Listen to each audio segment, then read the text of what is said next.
దేవుని పరిశుద్ధ నామమునకు స్తుతి కలుగును గాక. ప్రియమైన దేవుని జనాంగమా, మీకందరికీ ఈ యొక్క ఆరాధన కార్యక్రమము మనం ప్రార్థన ద్వారా ప్రారంభించుకున్నాం.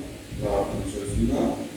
సర్వోన్నతుడా, సర్వాధికారి, పరిశుద్ధుడా, మీ పరిశుద్ధ నామమునకు వేలాది వందనాలు, స్తుతులు, స్తోత్రములు.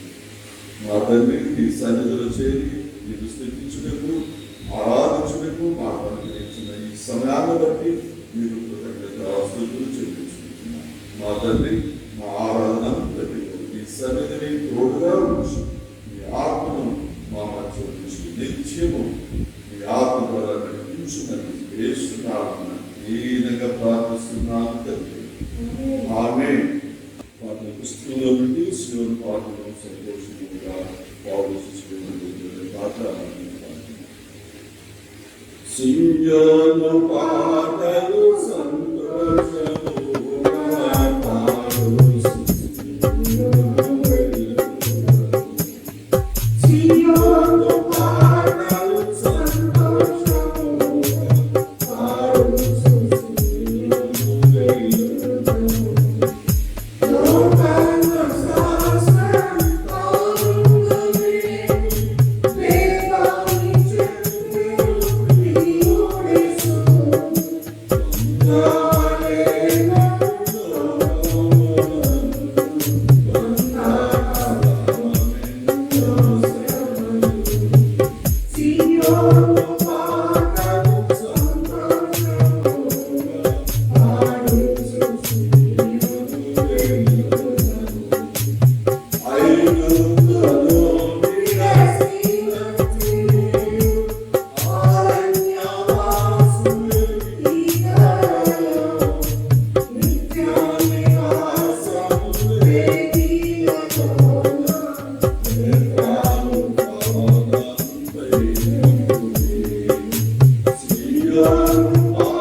పరిశుద్ధ నామమునకు స్తుతి కలుగును గాక.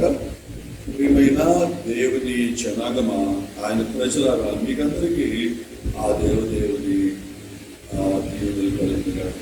మనము ఈ దినాన మన కొరకు ఏర్పరచబడినటువంటి లేఖన భాగం నిర్గమకాండము 10వ అధ్యాయం 8 నుండి 9 వరకు మనం చదువుతున్నాం.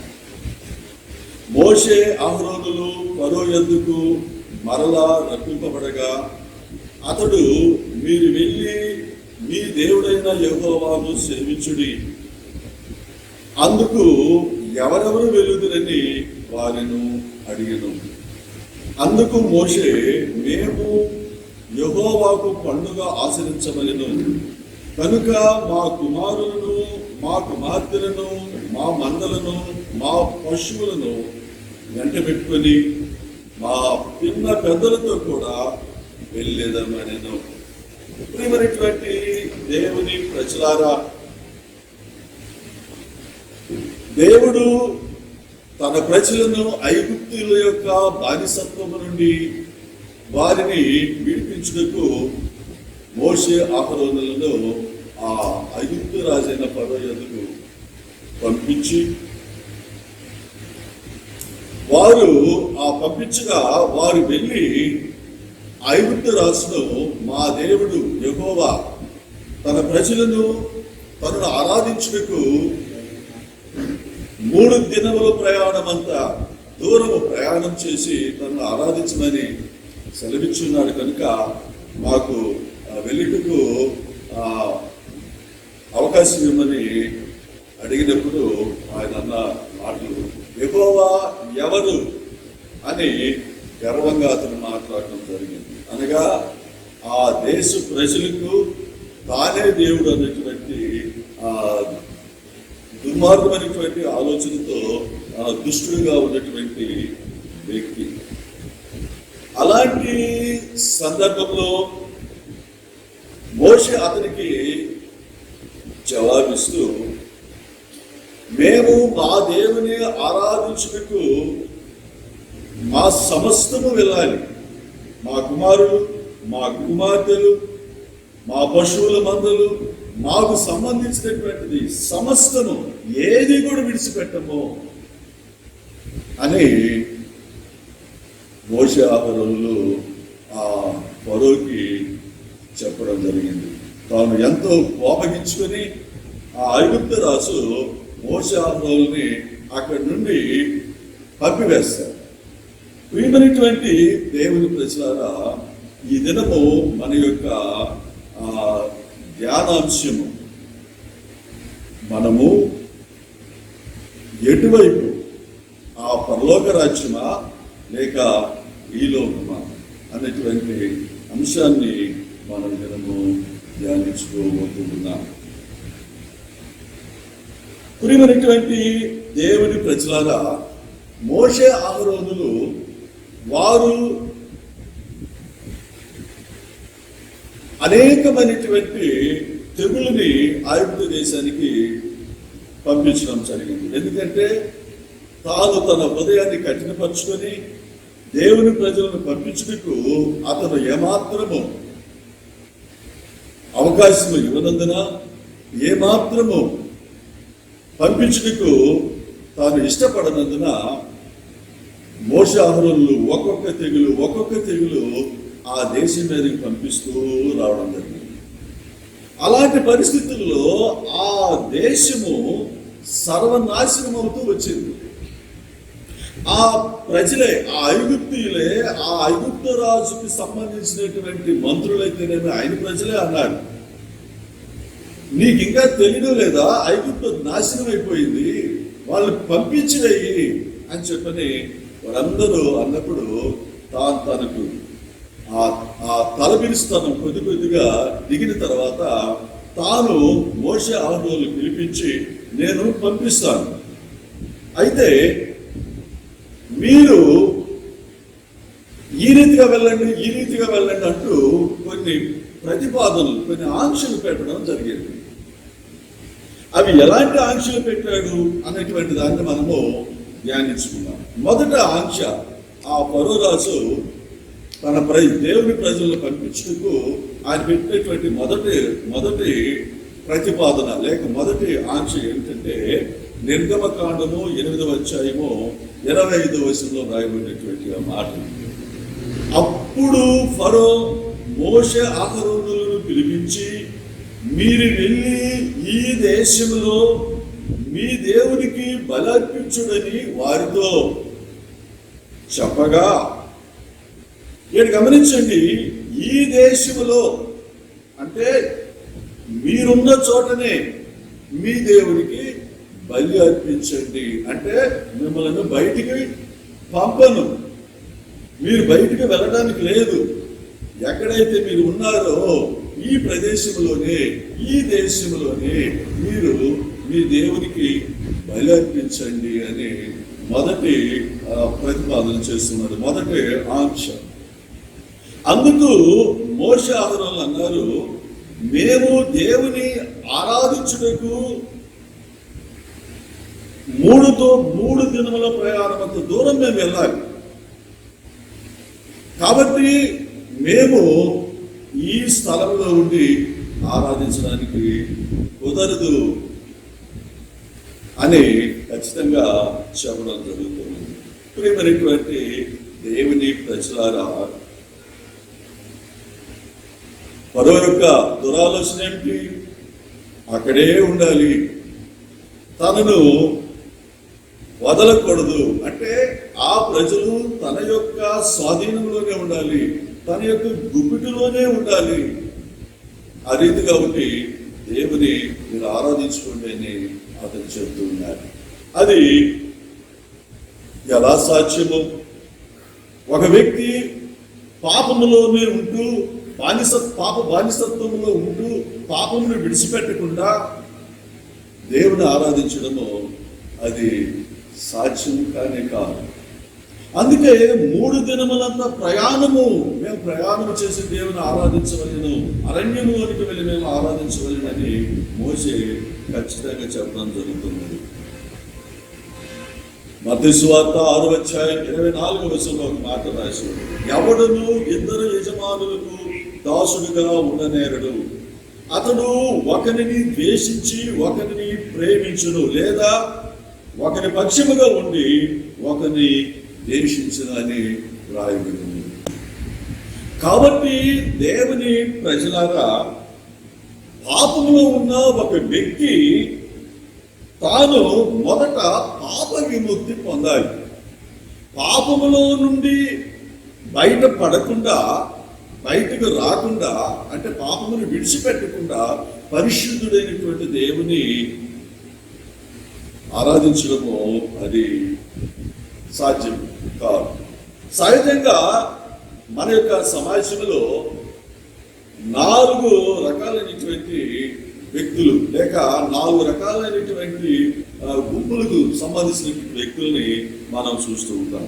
కొందరు తమ పాపములను విడిచిపెట్టరు, కానీ దేవుని ఆరాధిస్తూ ఉంటారు.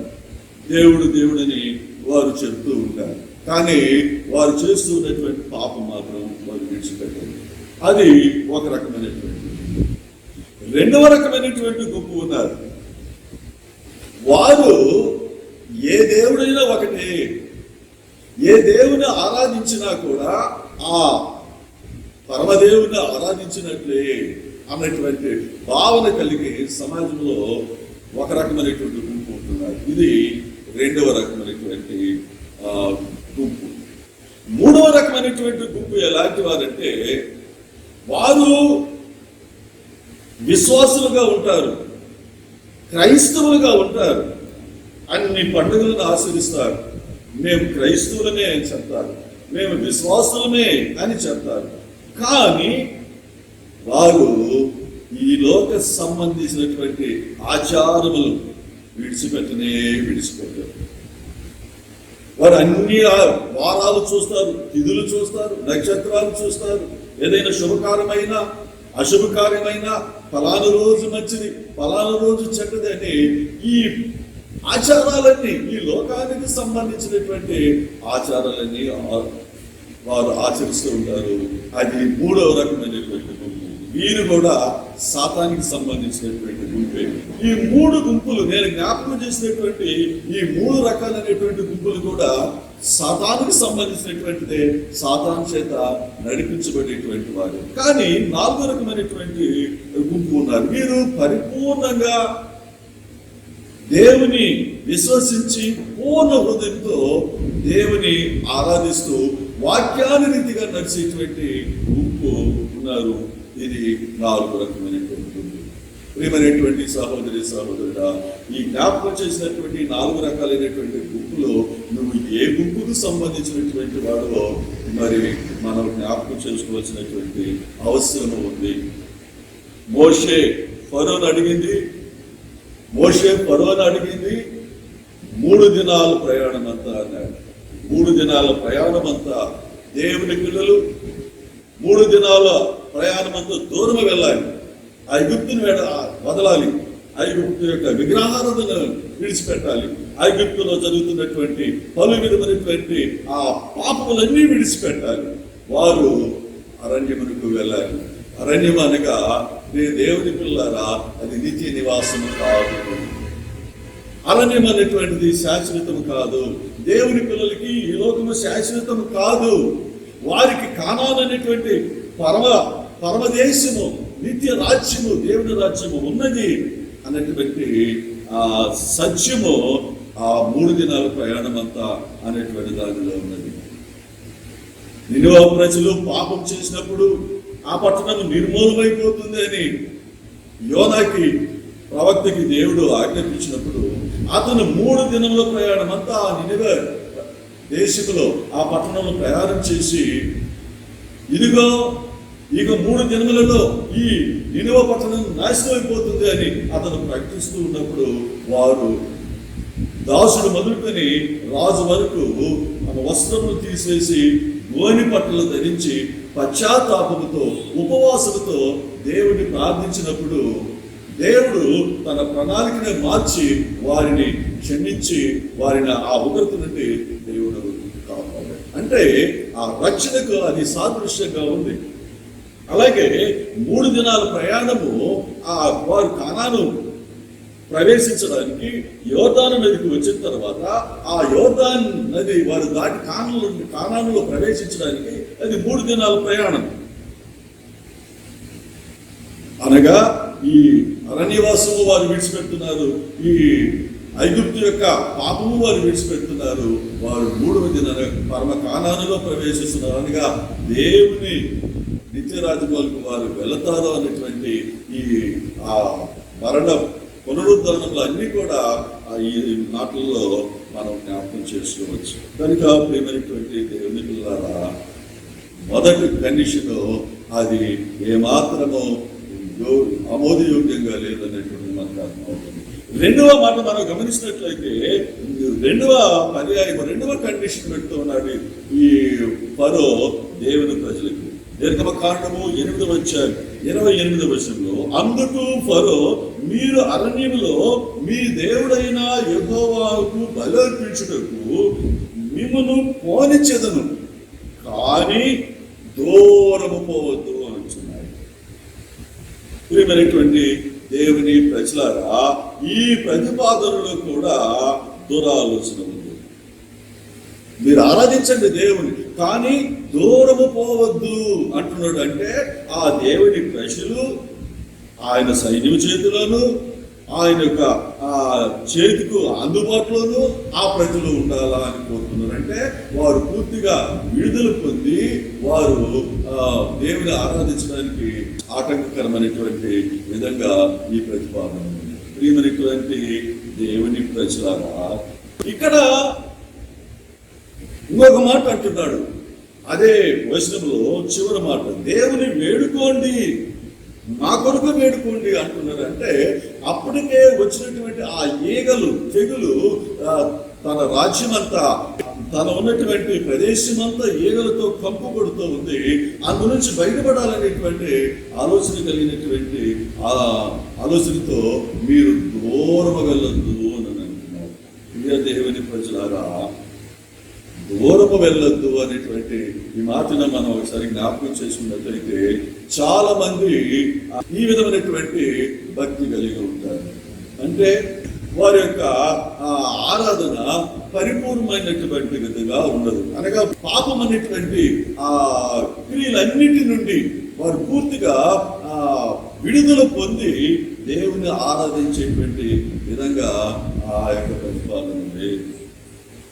దేవుని ప్రజలారా, ఇక్కడ నామకార్థముకు క్రైస్తవ జీవితం అనగా నులివెచ్చని జీవితం, వారి క్రియలు సంపూర్ణమైనవి కావు అనేటువంటి విషయం మనకి ఇక్కడ అర్థమవుతుంది. పరిశుద్ధ బైబిల్ గ్రంథం ఈ రీతిగా తెలియజేస్తుంది. ప్రకటన గ్రంథం 3వ అధ్యాయం 1వ వచనం మనం చదువుకున్నట్లయితే, నీ క్రియలు నేను ఎరుగుదను, అవి ఏమనగా జీవించుచున్నావని పేరు మాత్రం ఉన్నది, కానీ నీవు మృతుడివి అని వ్రాయబడింది. కనుక మనం జీవించనట్టుగా జీవిస్తూ మృతి చెందినటువంటి వారుగా ఉన్నటువంటి ఆ జీవితము సరైనటువంటిది కాదు. అది ఆ కండిషన్, ఆ ప్రతిపాదనను మోషే తెలుసుకొనిచ్చాడు.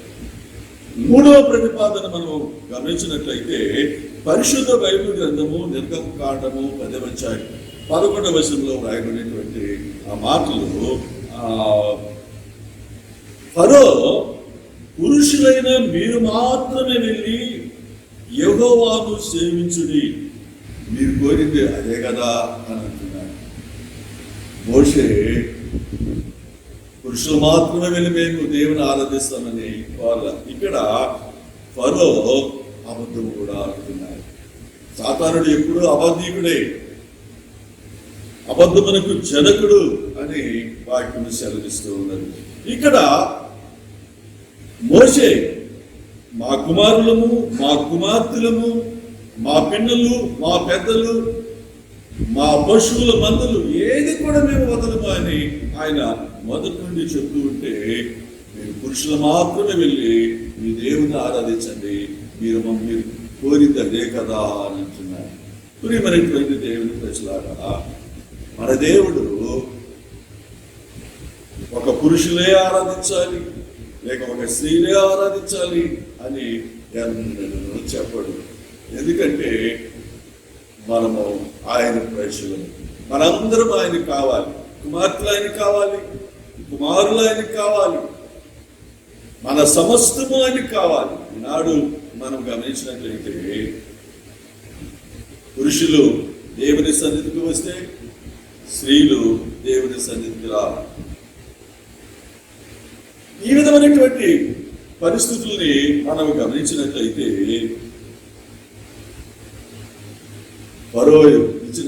ఫరోకి మన మోషే అహరోను ఇచ్చినటువంటి ఆ సమాధానము చూసారా, నేను దేనిని విడిచిపెట్టమన్నటువంటిది.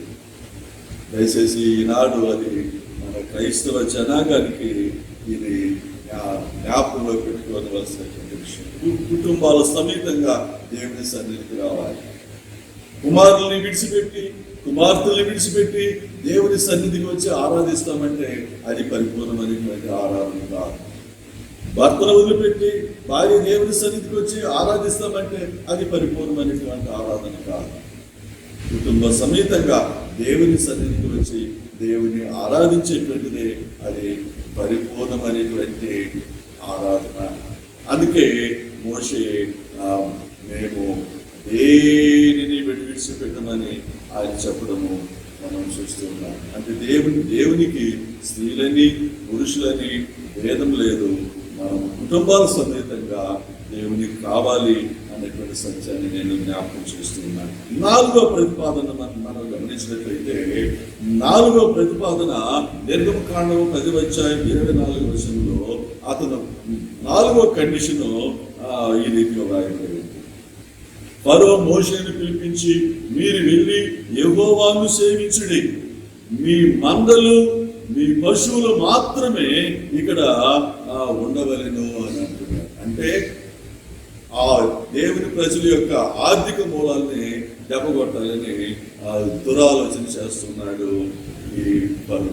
ప్రియమైనటువంటి దేవుని ప్రజలారా, వారి యొక్క మందలను వారి యొక్క పశువులను అన్ని అక్కడ విడిచిపెడితే వారు వెళ్ళరు కదా. కాబట్టి మీరు ఈ ఫరో యొక్క ప్రతిపాదన విన్నప్పుడు మోషేకు చాలా కోపం వచ్చింది. మొదటేమో మీరు ఇక్కడే ఉండి మీ దేవుని ఆరాధించండి అలా అన్నాడు, మొదటి కండిషన్. రెండవ కండిషన్ ఏమో మీరు అరణ్యంలోనికి వెళ్ళి కొద్ది దూరం, ఎక్కువ దూరం వెళ్ళకుండా మీరు ఆరాధించండి అన్నాడు. మూడవ ప్రతిపాదన ఏమో పురుషులు మాత్రమే వెళ్ళి మీ దేవుని ఆరాధించండి అన్నాడు. 4వ ప్రతిపాదన, ఈ 4వ కండిషన్, మీ పశువుల మందలను అన్ని ఇక్కడ పెట్టి విడిచిపెట్టి మీరు వెళ్ళి మీ దేవుని ఆరాధించండి అని అంటున్నారు. ఈ ప్రియమైనటువంటి దేవుని ప్రజలారా, అందుకు మోషే ఇచ్చినటువంటి సమాధానం ఏమిటంటే, మేము మా పిల్లలు, మా పెద్దలు, మా కుమారులు, మా కుమార్తెలు మాకు కలిగినది ఏది విడిచిపెట్టము, ఒక డెక్కైనను విడిచిపెట్టను అని అక్కడ రాయబడి ఉంది 10:26 ఒక డెక్కైనను, ఒక గిట్ట, మా యొక్క పశువులకు సంబంధించినటువంటి కాలి గిట్ట ఒక్కటైనను మేము విడిచిపెట్టము అని ఖచ్చితంగా చెప్తూ ఉంటారు. అలాగైతే దేవుని ప్రజలారా, మనం దేవుని ప్రజలమైతే మనం పరిశీలన చేసుకోవాలి. పాప దాస్యము నుండి మనము విడుదల పొందాము. ప్రభు అయిన క్రీస్తు మన యొక్క పాప విమోచన కొరకు ఆయన యొక్క రక్తధారలను మన కొరకు ఆయన సమర్పించారు. పరిపూర్ణంగా మనము విమోచన చెందాలని ఆయన కోరుకుంటున్నారు. మనకు కలిగినది ఏది ఈ లోకానికి విడిచిపెట్టకూడదని ఆయన కోరుకుంటూ ఉన్నారు.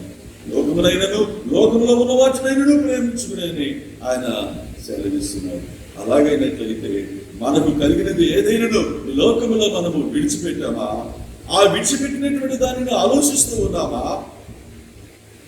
దేవుని పిల్లలారా, ఆ ఐగుప్తుని విడిచినటువంటి వారు, ఆ ప్రజలు అరణ్యవాసులు అనేటువంటి సత్యాన్ని గమనించినట్లయితే పాప భూమిలో నుండి, పాప దాస్యములో నుండి విడుదల పొందిన మనము కూడా ఆ పరమ కానానికి మనం బయలుదేరుతున్నాము. మనము కూడా ఈ లోకములో అరణ్యవాసులమే.